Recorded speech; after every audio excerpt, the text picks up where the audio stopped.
This podcast is brought to you by Spirits and Distilling for those who make and drink great spirits. Join our free email newsletter for technical and creative distilling stories in your inbox every week. Learn more at spiritsanddistilling.com.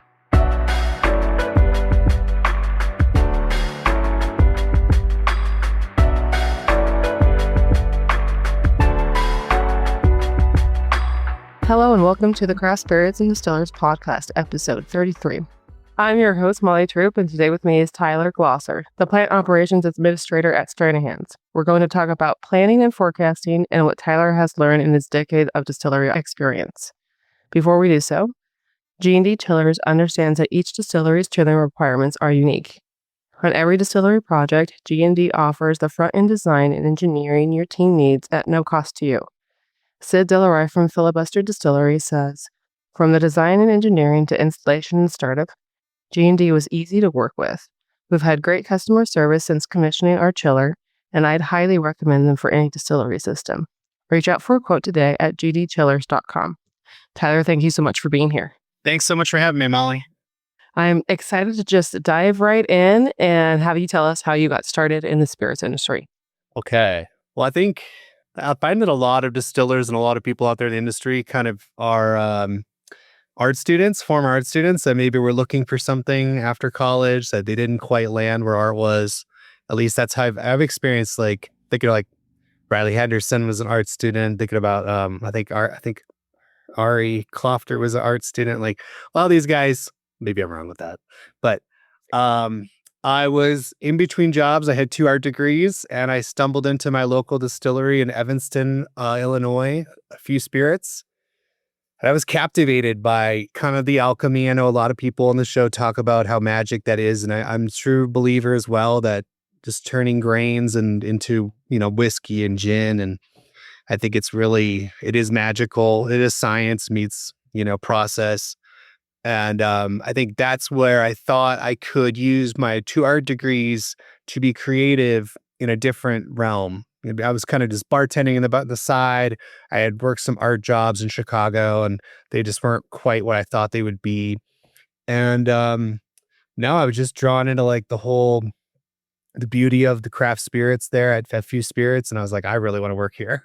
So I kind of, I made quick friends with the tasting room manager, Catherine Loftus at the time. And I was like, how can I get hired here? And she's like, well, you could come like help bottle and, get your name in there. And so I just volunteer bottled at A Few for a number of months. And then they kind of had an expansion plan in place and hired up a few people. And I was one of them.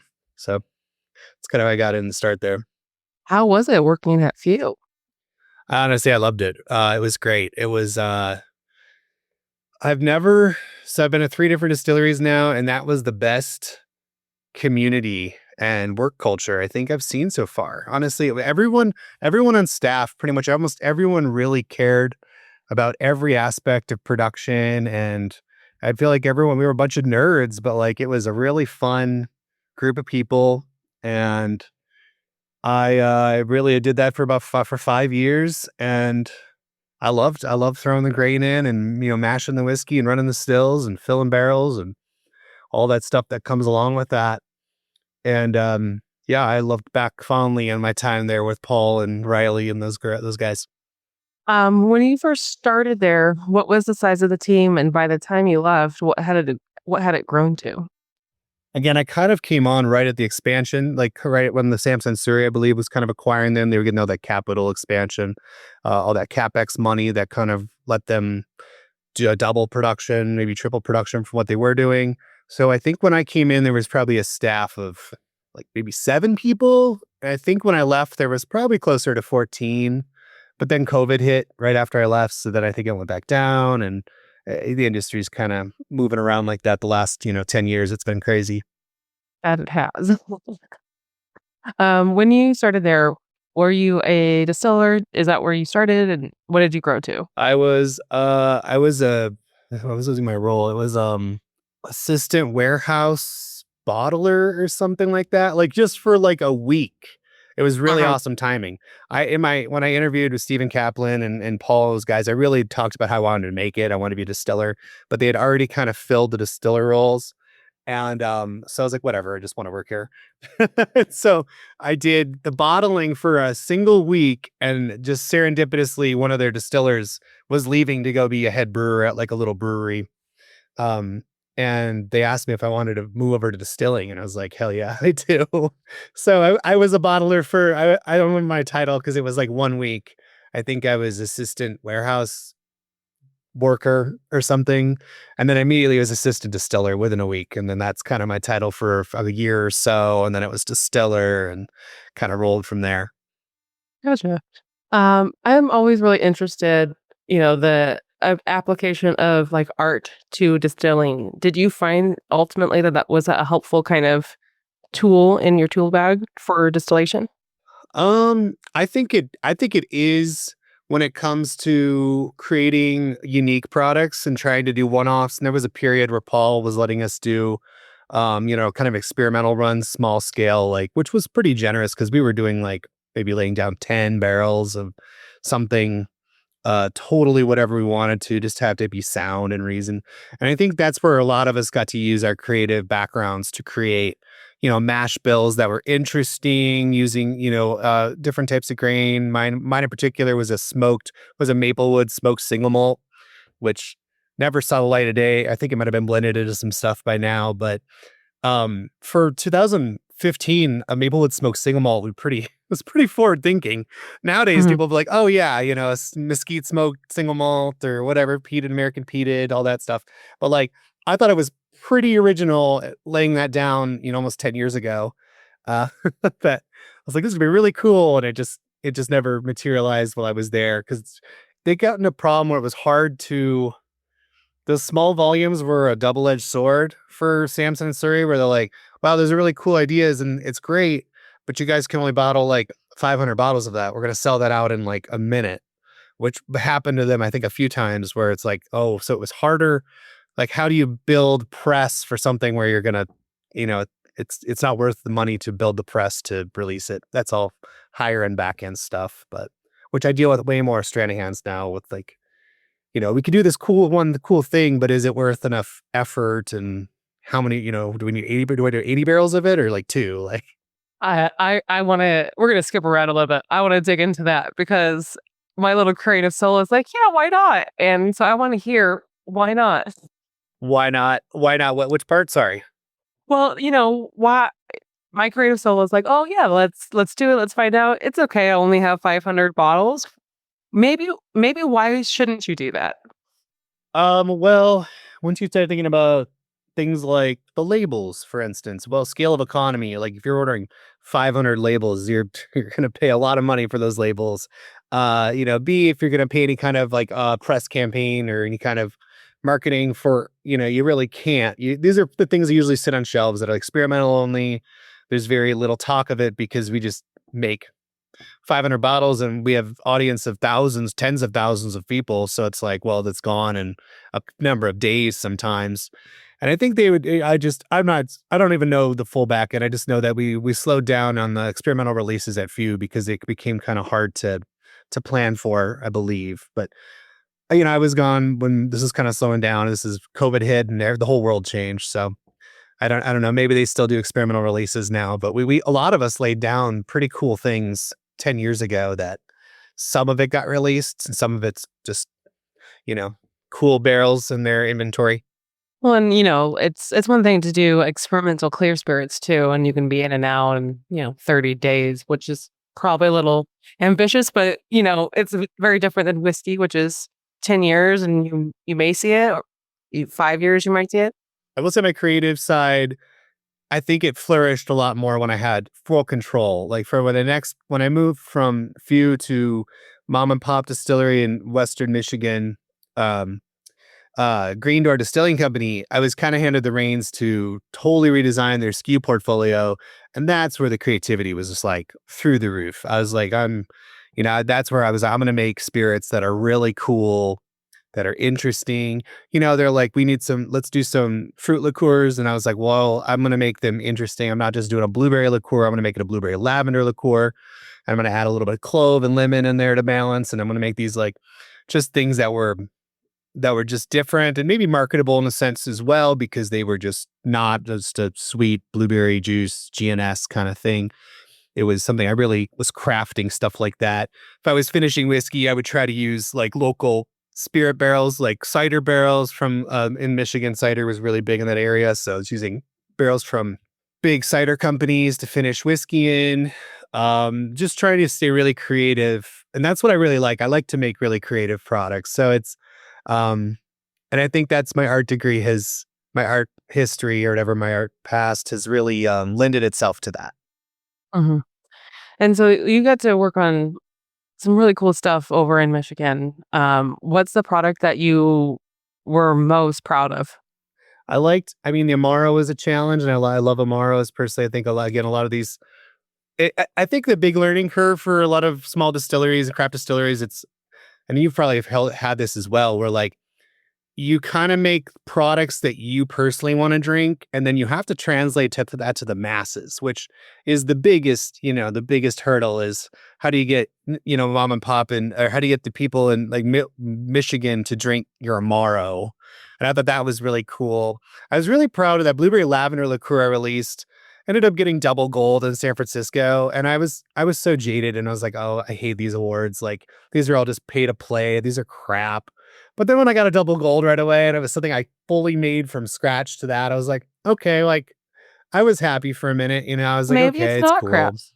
It's not total crap. At least one group of judges thought it was cool to go to the double gold rating I was like, oh, well, that's cool. And that felt really good. And then winning, I think, an ACSA, I think I got a silver or bronze for the gin I had made. And I was like, well, that's my peers judging me in a real way. And I almost felt that had more weight than the double gold from San Francisco, because I was just like stoked to be included in the ACSA stuff. I think that was a few years, 2020 or 2021. Oh, very cool. So that was cool. I was glad I got that recognition too. I really liked how the cider cask bourbon turned out there. Again, there was just so many cool lessons to learn from that kind of a distillery versus like not like the size of few. Which was, I think, I always say, like, you learn a lot from the big successful places, and you learn just as much from the ones that don't have the massive budgets. And like, you got to get really creative. Like, you have to really, yeah.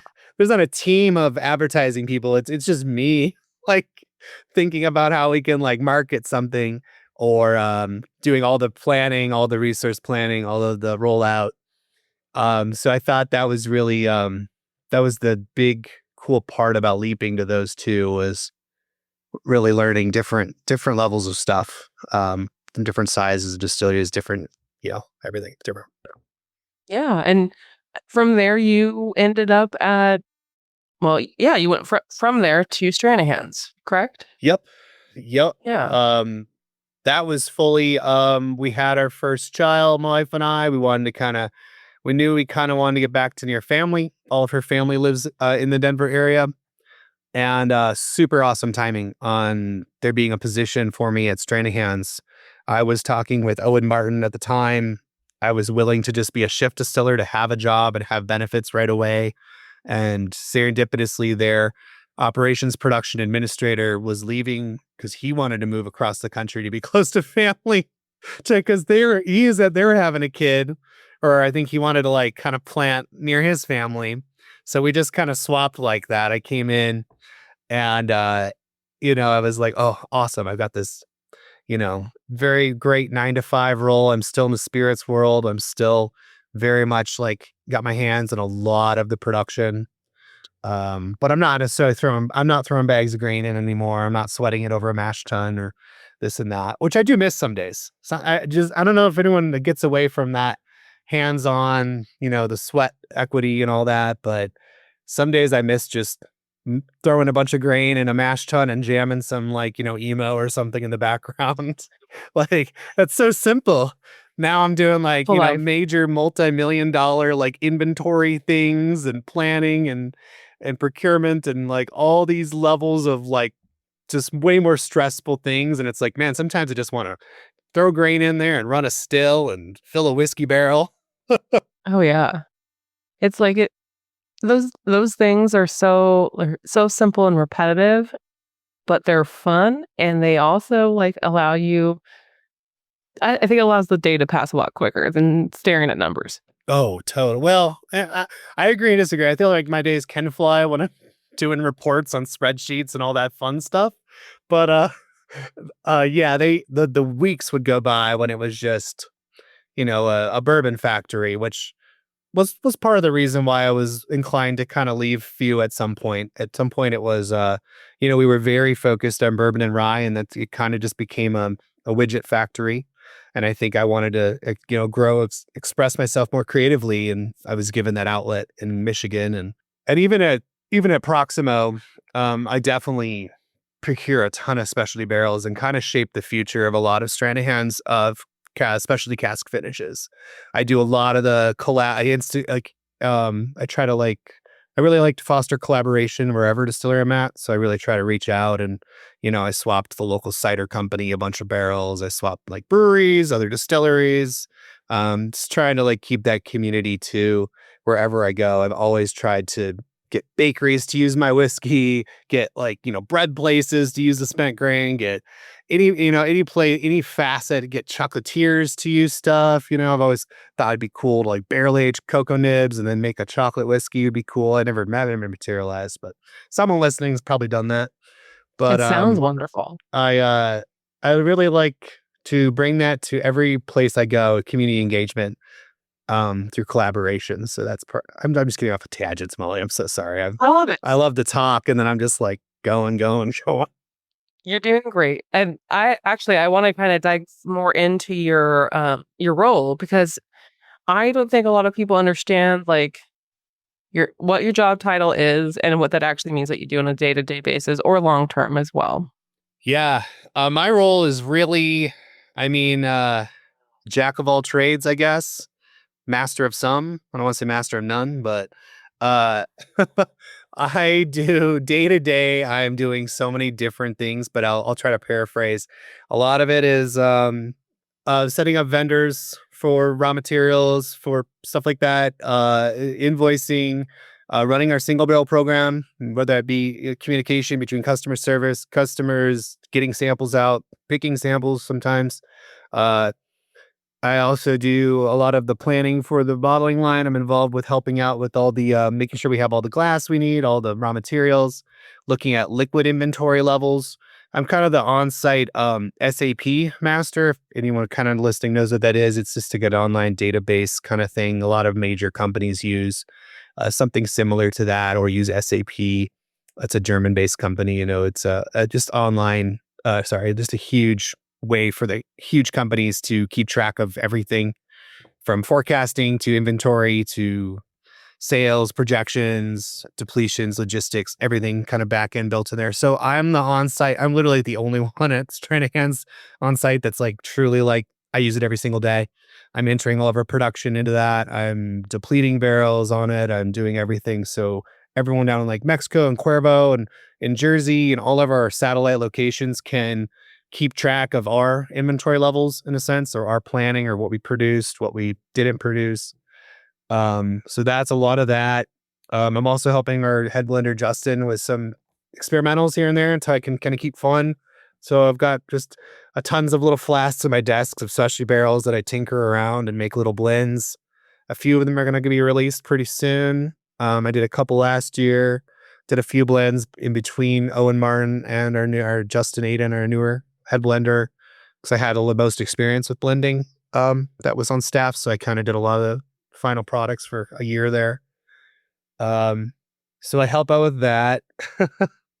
What else? I get involved with the long-term planning talks quite a bit. We're looking at projections. It's a lot of times Tyler, I need you to analyze how much 2016 whiskey stock we have available and how much we're going to have in 5 years, or whatever. It's more big picture, looking at our inventory levels and really just trying to dissect. We've got 21,000 barrels in inventory, and 3,000 of them are specialty barrels. So sometimes it's just hey, Tyler, how many rum barrels do we have? How many beer barrels? How many whatever maple barrels?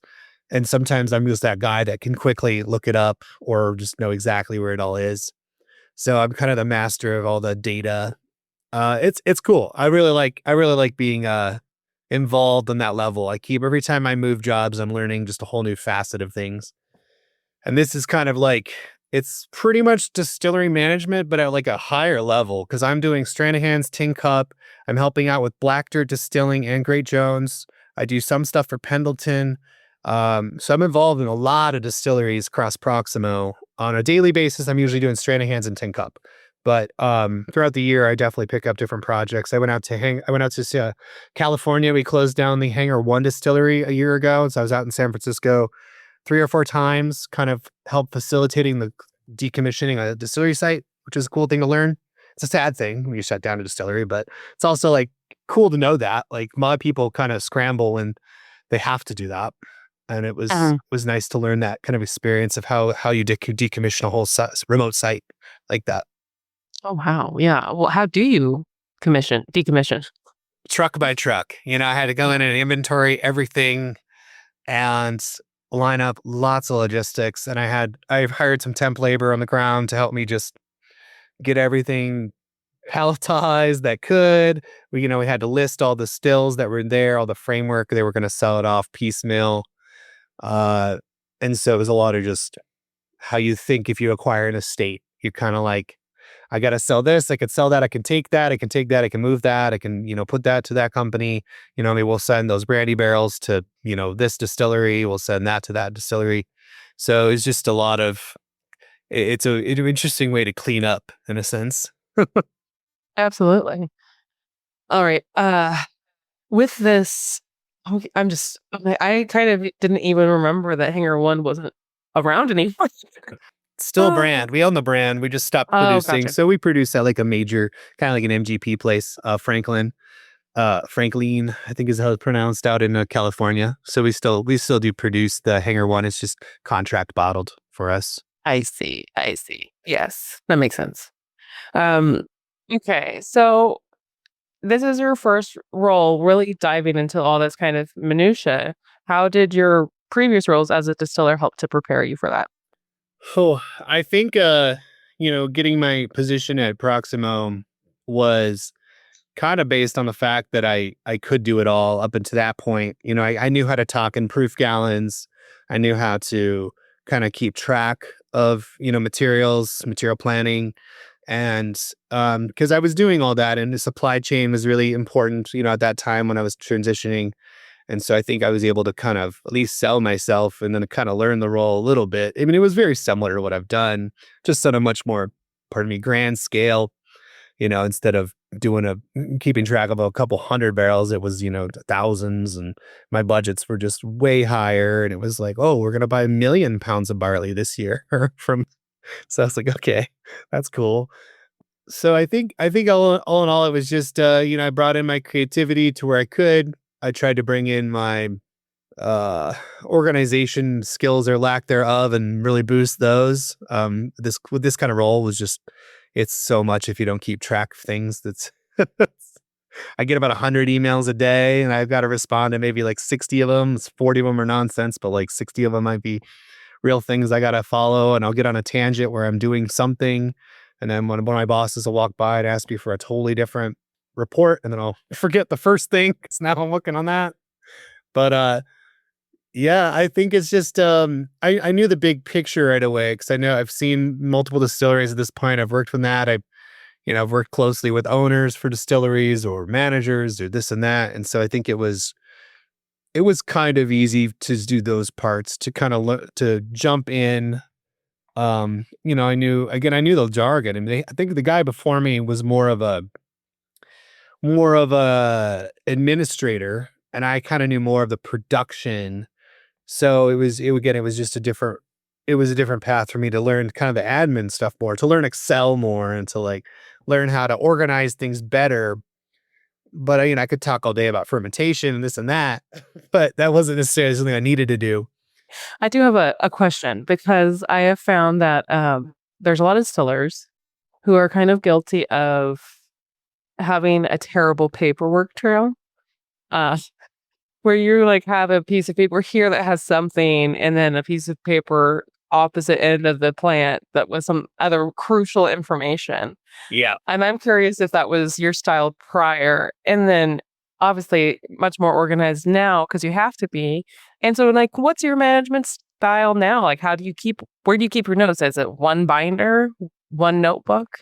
Oh man, I love that you asked that because that is a ongoing frustration when it comes to the bookkeeping where it's not my right. Like I'm getting a harvest report from our liquid management guy or a fill report from Justin, and it's like maybe some of the numbers aren't sound. So now I gotta go back and be like, hey man, what's going on with this?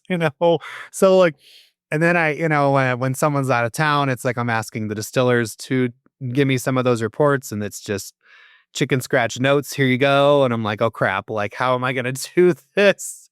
So, I definitely have to police people for sure. Like I can figure out through mathematics most of the things I'll need for harvesting and fills and bottling and XYZ. But like, sometimes it's like, dude, I need at least see the weight and the proof. Like I gotta, like, there's some basic things and I can do the rest.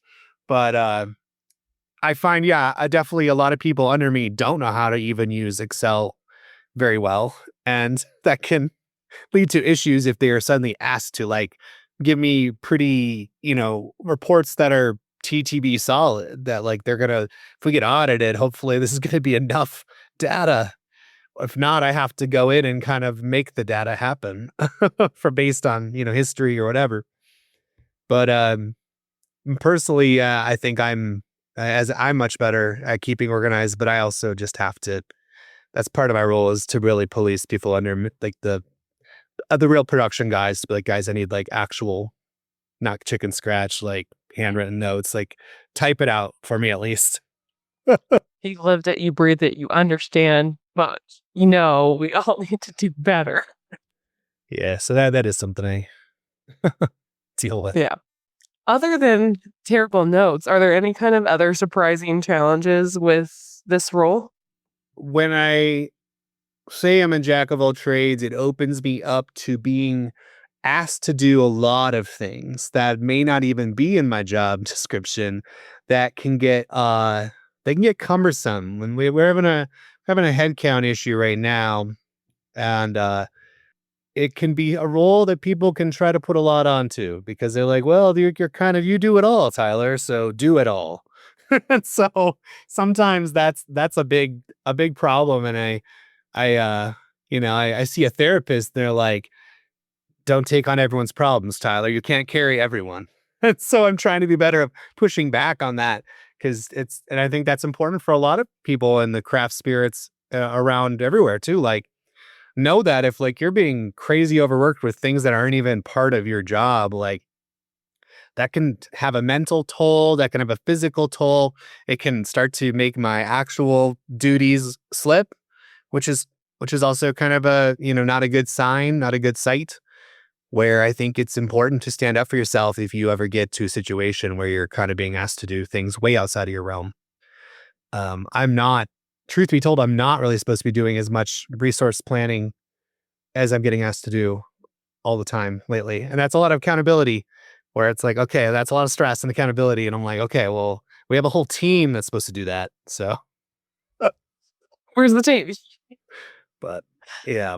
So I think that's a really important lesson for a lot of people to learn too. And because I know craft, we all run on shoestring budgets, even big guys, you'd be surprised. Like, Proximo, we're owned by Jose Cuervo, but I think we're 2% of the value of all of Cuervo, like to give you like, idea of scale. And like, so when we're trying to buzz for more resources, it's like, well, you sell 50,000 either cases, we sell 300 million cases of 900 cases of, Cuervo tequila or 1800 or Three Olives vodka or any of these brands that are well above 100,000 900 case brands.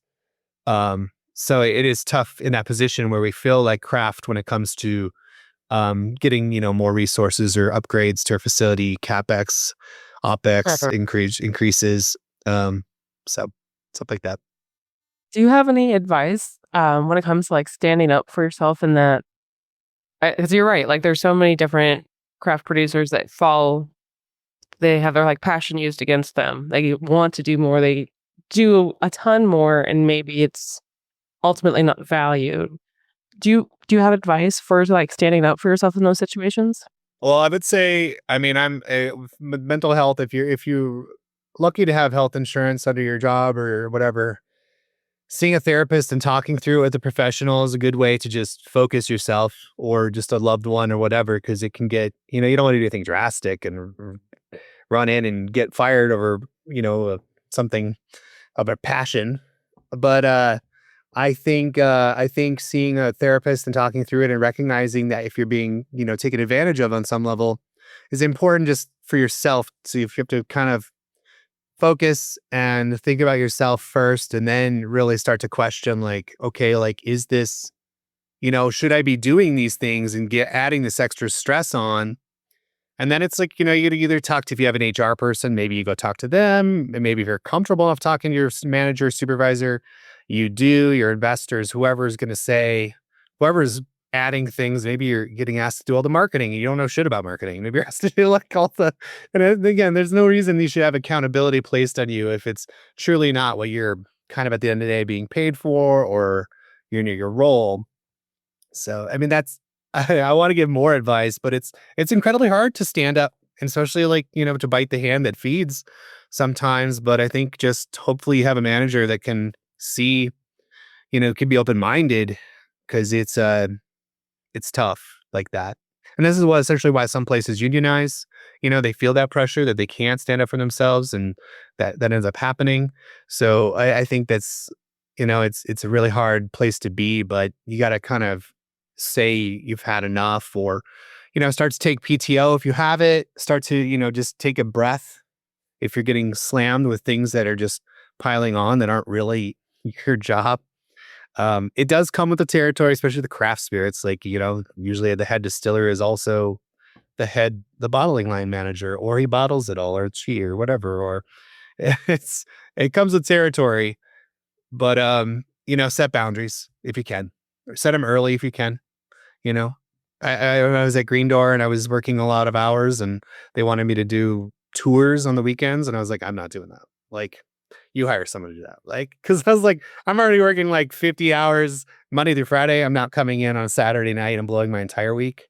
So I was like, you can, it's like, I will train the bartenders, mixologists, whatever.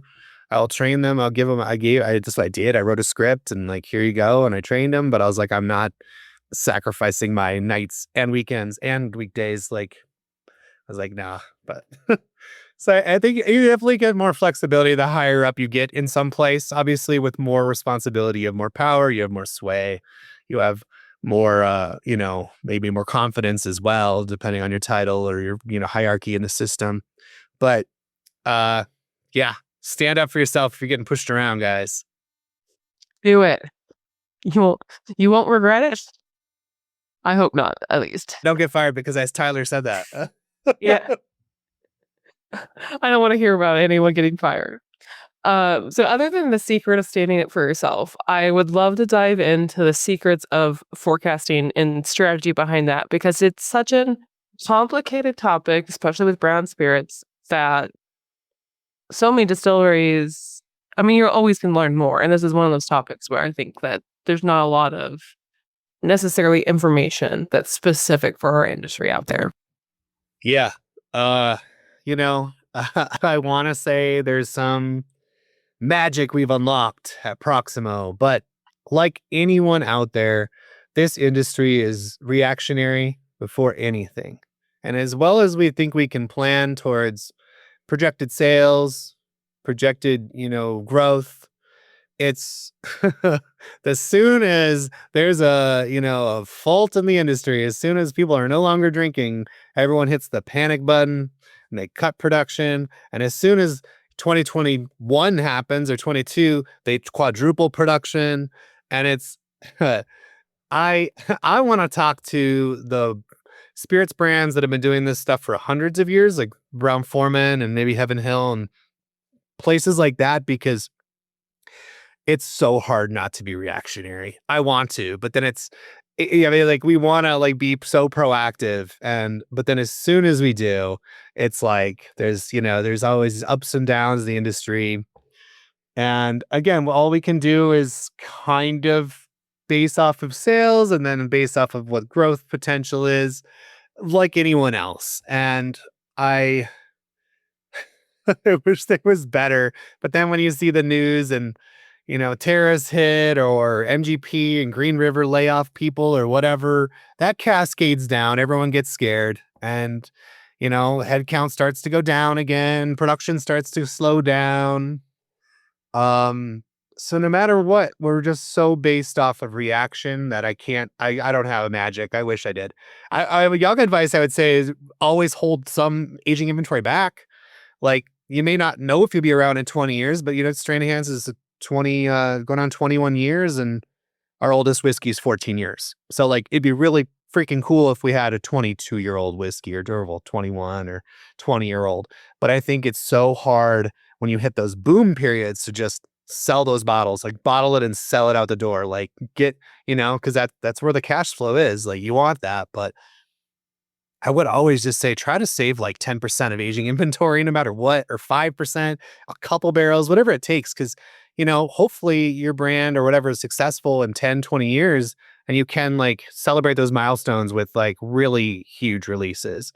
So I think that's kind of something I see, a lot of places. Most brands that are 20 years old plus whatever, like they usually don't have a 20-year whiskey. Like it'd be really cool, but they, at some point sales were gangbusters and they were like sell and harvested it all. And you'll create huge dips in your aging inventory if you just hack and slash your whole, all your 6-year-old whiskey, your 5-year-old whiskey, 4-year-old.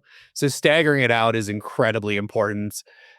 Build out a spreadsheet that, shows you what your current SKUs, their ages, how much sales you did last year in it, how much you project for this year, maybe at least 5 years out. Maybe you're giving yourself a 3% growth margin, 5, maybe you're hitting new markets, you're 10, like huge. Maybe you're trying to get into somewhere else in the world or moving into different states. Always have boots on ground is something I've heard for a lot of places. If you're trying to hit new territories, you can't just expect distro to do anything. They won't.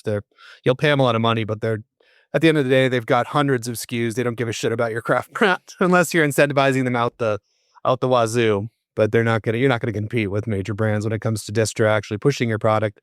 So you will need to hire a salesperson in every state. You want to have more than, 10 cases a month, maybe, of depletions. That's totally a different tangent, but I love it. Super relevant. Okay, I think I want to go back to forecasting a little bit because you said something that I think is really interesting, and it's using spreadsheets and looking at inventory. But I think it's really interesting, the dynamic of how like your role works with the blending role, right? You guys are kind of probably working on that spreadsheet together, digging into it and looking at what's available and what kind of blends are possible. absolutely. That's all built in there. Like, the spreadsheet is just because the human brain probably can't do this advanced of mathematics. At least I can't. I can't, say say we have 6,000 barrels of 4-year-old whiskey right now, and then you have to factor in the certain depletions for different SKUs over the next 20 years. Like it's really hard to do that in your head. And then you got to think about a lot of places do blends when it comes to like their flagships. Say it's going to be like a 4 to 6-year-old, or for instance, Stranahan's has a 4 to 7-year-old is their Blue Peak, and then a 5 to 8 is the Yellow Label. So those are the two main core SKUs, and but it's different ratios of those years, obviously. And you have to build all that in. So it gets pretty complex when you're looking at a big picture, especially if you're going to add a 10-year whiskey, a 15, 20, whatever down the road, because then you have to plan for those depletions as well. And that's where it gets really complex. Because like, okay, you're projecting out your 5-year-old whiskey the next 10 years, but are you holding enough back for 10 years from now to be having, volumes of 10-year-old with that same year? So yeah, just build out really complex mathematic formulas, and that's all you need. Use calculators, but Excel, once you learn, or there's other programs, spreadsheet programs. But I find Excel's kind of one of the main ones that we use a lot because everyone kind of knows it, or at least enough. Mm-hmm. But yeah, it's when it comes to forecasting, it's just laying it all out, which can be very daunting. It could take days, maybe months to build some of these spreadsheets. But it's once you have it, it's a pretty good tool. A lot of places I see will kind of sell that off. We were working with Thoroughbred Spirits Consulting at Green Door, and I mean the kind of tools that they were give us that were kind of built into the all around cost with working with them. But like they, a lot of companies will charge really good money for a really good formulated out Excel sheet that can predict that kind of stuff. Like you could put in your budget or where you're at as far as that as well. You could add as many layers to it as you want. You could add the raw costs out the door, the profit, the distribution, carrying costs for warehousing. A lot of these things a lot of people won't really consider on a lower level, but once you get higher level, it's all expensive, and you got to figure in your logistics and your month-to-month carrying cost. You can't really get ahead of the curve too much with finished goods, with packaged goods, because then you're going to be screwed on carrying costs. And tell me more. It's fun though. Like, I don't know. It's a puzzle, and it's definitely challenging.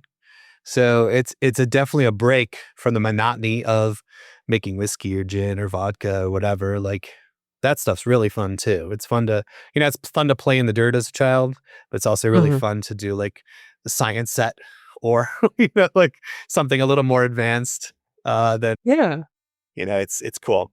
So. Did you think when you were getting your art degree that you're going to be doing so much math on a daily basis? No.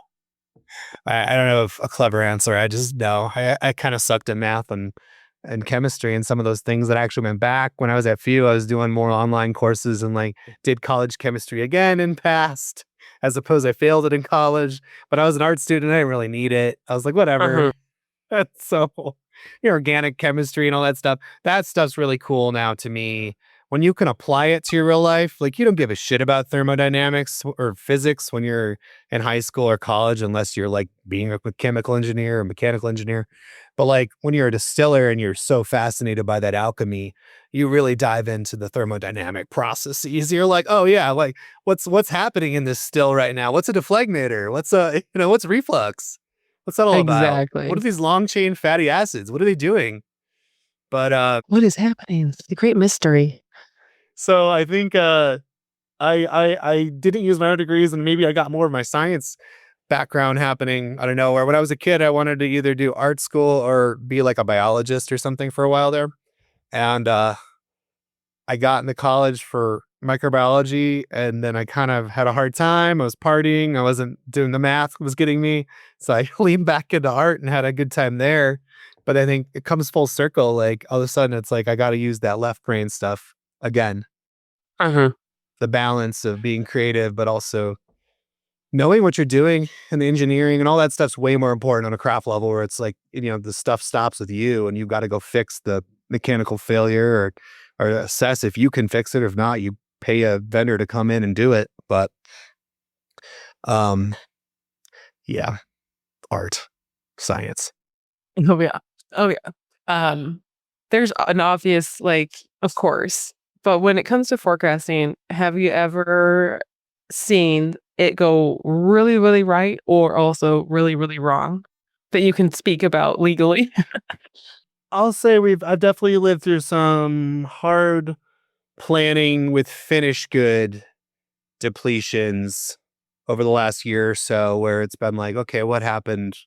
That wasn't really out of our control, because at the end of the day, planning for finished, packaged goods, finished goods, we're called, like what goes to market, what goes to outlet, that is kind of dictated by another company, but like within Proximo, just not my department. Like they tell us how many cases of Blue Peak, Yellow Label, whatever we're going to do. And I think there was some miscalculations here and there, and that happens. And then it's a scramble. But I don't think that's not unique to anyone in the spirits. Like, who could have planned for what COVID was like? Who could have planned what post-COVID? Who could who could have planned for Gen Z not wanting to drink?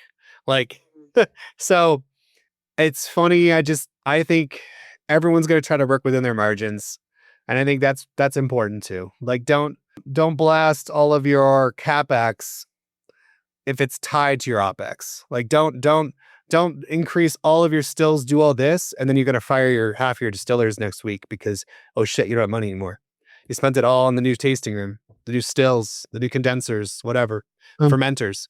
And so I hate to see that happen, but it's happened, and it happens in industry all the time, where you'll see people open a new tasting room, especially a lot of overhead costs, blast through millions of dollars sometimes, and be like, oh, they just reduced their workforce by half. Who's working that new tasting room? I'm glad they have a new tasting room. Yeah. So and I've seen that happen a lot in Colorado, not necessarily where I work, but like I've seen places just do that often and often. So like, I think when it comes to forecasting, just make what you can afford to make. Don't reach, if you reach and then it bites you in the ass, like it's a risk. It's a risk if you think you're going to sell, if you're going to harvest 2,000 barrels 5 years from now, it's a huge risk to put down those 2,000 barrels today. Like, so really, assess, can you survive if you only harvest 200 barrels 5 years from now? Like, and that's what a lot of places will bring people in when they're a few years in and they're in the weeds and they bring in an outside consulting and they're going to say like, well, what did you lay down last year and how much did you harvest? Because sometimes those numbers can cost people their jobs. Like it could be like, oh shit, we got to stop producing. So I hate to see that. And that's what happens, I think, when people try to plan and they try to shoot for unrealistic numbers. And so maybe even running out of product maybe isn't the worst thing. As long as you're like making your margins and this and that, I think as long as you're profitable, like I'm not saying don't make not enough, but I wouldn't have a massive amount of safety stock if it's not necessary. Because then you just can hit these doldrum areas like right now and be like, oh crap, what are we going to do with 21,000 barrels if Gen Z doesn't drink over the next 5 years? Like, what do we do when we can't go back? We can't just, go to Europe or China, or like all these tariffs are just causing all these huge, issues all over. And so I'm sure some people listening are like, oh, I really want to get my gin in the UK. Like, good luck now. Like, oh, I want to get my gin in Scotland and my whiskey in Scotland, or, China's a huge untapped market. Let's go try that. And it's like, well, yeah, but they're going to retaliate so hard. They're not going to take your product. Canada is not going to take your product. They're going to laugh at you. And you might be living in some of those craft distilleries right near the border, and that might be a huge part of your business. Maybe you sell a few hundred cases up north there, and that might be totally cut off now. And so, so I don't know. Planning right now we're just living in a crazy time, Molly. You touched a little bit on tariffs, and I think it's such an interesting topic in itself, where from a forecasting planning standpoint, it's a whole what the fuck moment, because you don't know exactly when, you don't know exactly where, but you don't know how much necessarily. And you're also trying to, especially with whiskey, trying to plan something out so many years in advance. It's kind of like an impossible puzzle. Like there's a whole puzzle piece missing, maybe a few. Yeah, I don't know. And maybe it's job security at the end of the day that no one does have the magic number or the magic, I think we're seeing, the tariffs are kind of playing out a lot like COVID with the supply chain disruptions. So I'm sure companies are scrambling to get extra pallets of glass from China. I'm sure they're paying massive premiums to do that. They're airlifting glass left and right. They don't know, or Mexico, same thing. Tons of producers are getting their glass from Mexico, South America, China, France, Europe at large. So I think we're seeing that same thing happen right now. If you're behind the scenes, you're scrambling to find new vendors that maybe are local. It doesn't matter. It's all going to go up for a period of time. And I think if you can weather that storm, great. If not, that could be a death blow a year from now. None of these things happen fast. Going out of business isn't something that happens overnight. It's a slow creep. Your margins get so disrupted that you're before you all of a sudden you're looking at your books and your cash flow is so negative. You're like, oh crap, I'm not making payroll next month unless something happens. And then things get scary. So I don't know. Right now is just so uncertain. I have no magic to tell you the future. I want to jokingly be like, okay, and that's the note we're going to end on. Maybe let's end on something a little different. I do want to bring up something. Perfect. I told you I wanted to talk about this too. I want to give some young distillers out there hope at there are other roles as you kind of grow besides being a distiller or head distiller owner. Because I thought for me that felt like the only hierarchy when I was younger. You know, I've been 10 years in this industry. I've seen a lot of stuff, and like, you know, maybe you're like 1 through 7. I was like, man, that's the end goal. Just own a distillery somewhere. And like, that's it. I think there's a ton of growth opportunities in major brands. You know, obviously most people don't have a sustainability department, procurement planning, all those things. But, you know, once you get to Diageo level, Bacardi, one of the major Constellation, major Heaven Hill, major brands. So I think there's a little bit of hope where don't just feel like head distiller owner is the end of the goal, is like your only option. I think there's plenty of roles in the craft spirits and just spirits industry at large that you can, if you look hard enough, you can find and have a lot of like, you can do some cool stuff in. Like, you know, there's for how many distilleries, 3,000 distilleries, that's only 3,000 head distillers. You know, most people have more than one. Or like, so I'm just saying, then there's probably underneath them, there's probably 10,000 distillers. Like, so like that game is really, it can get really not frustrating, but like you feel like, oh, I have to jump somewhere and be the head of everything. And it's like, you can, but like, you could totally jump somewhere and learn marketing or, you know, go to distribution, like learn the different areas. And especially if you think you're going to open your own place. Like, I feel like I didn't have a confidence at all 5 years ago, 6 years ago. Like, when I left Few, that was like, I didn't know shit. Like, I knew shit. Like, I knew production, but like, I didn't know supply chain management. And like, that's when I took over. When I took over Green Door in Michigan, I was like, oh, well, now I can kind of see how mom and pop, how like maybe if I had like $3 million, I could make this happen. All right. Which I don't have $3 million, but you know, and then when I came to the Stranahan's, I was like, oh, this is what like $40 million can do. Like, so it's unattainable for most people. Most distillers out there are not going to be able to get a $3 million loan, let alone more than that. But I think there's like, go keep learning, you know, see if you really love it too, because that's where the passion, my God, like you got to work for passionate people and you got to have passion. And I think that's, and obsession. You know, I think all of us out here listening to podcasts about spirits, reading books, reading articles, going to conventions, like we give a huge shit about what we do, and I think that's super important. And that's hopefully we know we'll all survive this crazy world, but this crazy spirits world right now, it seems like it's kind of sad. I just want to say, like, I think it's important that there's more roles out there for all the younglings out there, the young Jedis, the Padawans. My son's going through a massive Star Wars phase. It's great. It's fun. And Spider-Man. It's superheroes and Star Wars. I love that. But listen to your elders like Molly Troupe.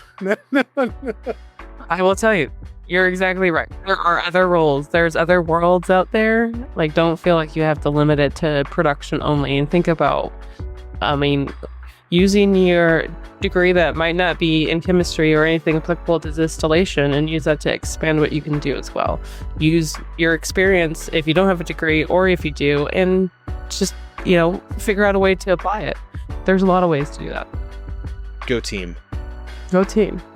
And what a much nicer note to end on.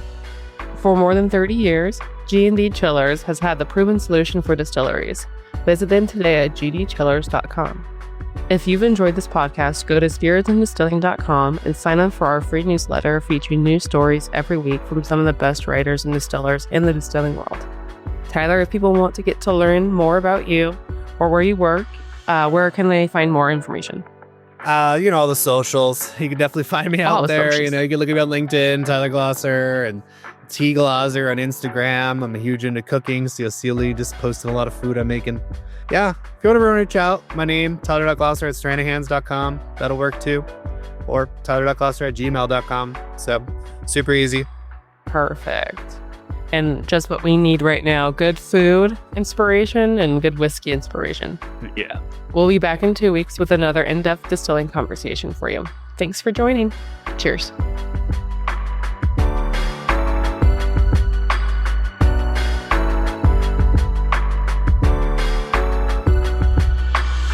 This podcast has been brought to you by Spirits and Distilling for those who love to make and drink great spirits.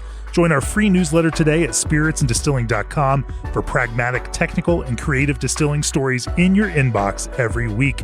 Sign up now at spiritsanddistilling.com or click on the link in the show notes.